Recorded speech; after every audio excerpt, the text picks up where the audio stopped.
Saludo a Daniel Gallo del Sindicato de la Industria Aeronáutica en Colombia. Don Daniel, buenos días.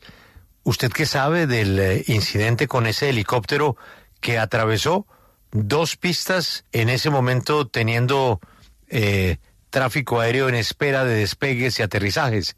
¿Qué informaciones han podido recoger ustedes de lo que pudo o no pudo haber pasado? Buenos días, don Daniel. Muy buenos días y muchas gracias por la invitación a esta emisora tan prestigiosa. Bueno, aquí hay varios temas muy importantes. Primero, como se viene denunciando desde hace mucho tiempo, Catán es una base militar en un aeropuerto civil. No entendemos por qué todavía sigue operando Catán en instalaciones civiles cuando hay una recomendación del ente mundial que la OASI, de los mismos consejos de seguridad del Congreso de la República en varias oportunidades, donde dicen que tiene que salir Catán y no va a haber tránsito militar en aeropuertos civiles. Segundo, como la capacidad que tienen los controladores aéreos en los diferentes tránsitos aéreos.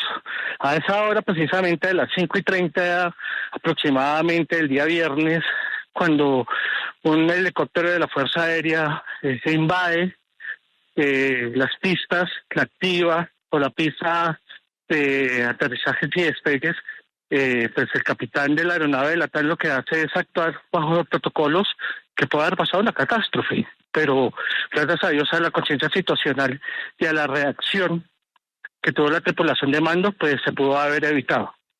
Pero para nosotros es terrible que la aeronáutica civil tenga comprado un radar terrestre para las aeronaves y no haya sido instalado y no se ponga en uso, ¿no?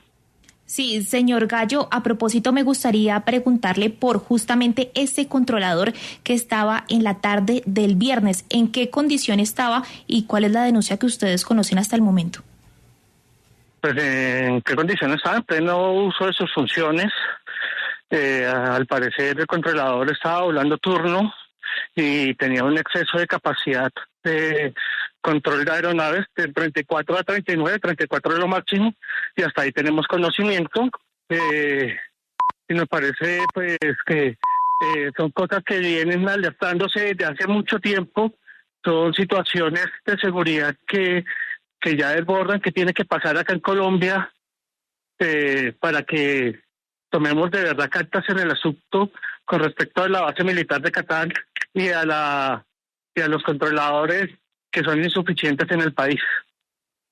Señor Gallo, a propósito de la coyuntura, ¿qué opina usted de que el gobierno esté pensando en cambiar cómo se manejan los slots o más bien los turnos de aterrizaje y despegue allí en El Dorado? Pues no tenemos conocimiento del documento, como siempre no nos lo han dejado ver.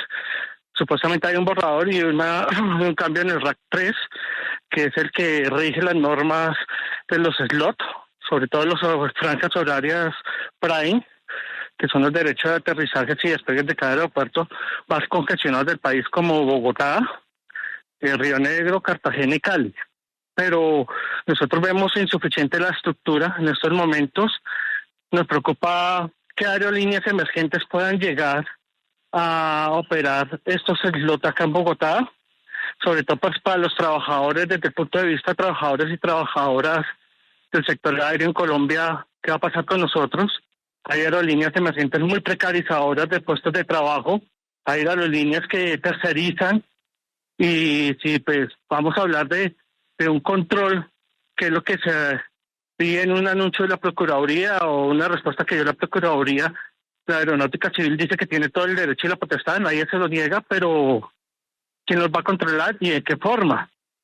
Entonces sí es bastante preocupante las capacidades que pueda tener los diferentes aeropuertos de Colombia, sobre todo El Dorado, frente al aumento o no de la capacidad de los horarios prime y los diferentes horarios franjas de aterrizajes y despegues en mi país.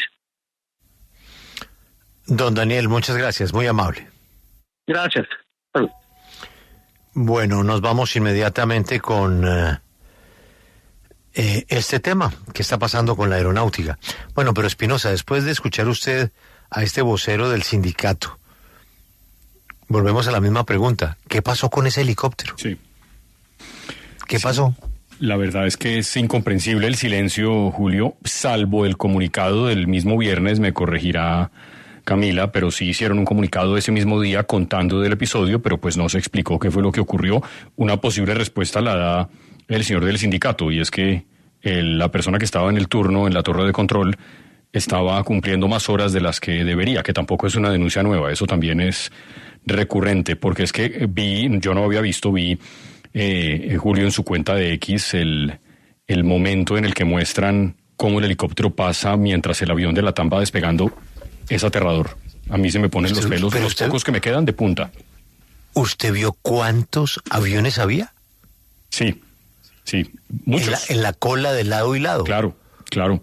La imagen las dos pistas. Es que se atraviesa por la mitad de las dos pistas. Sí, realmente impresionante. Si no es por la habilidad de ese piloto, estaríamos contando una historia bien distinta. No, imagínese, no, es que no.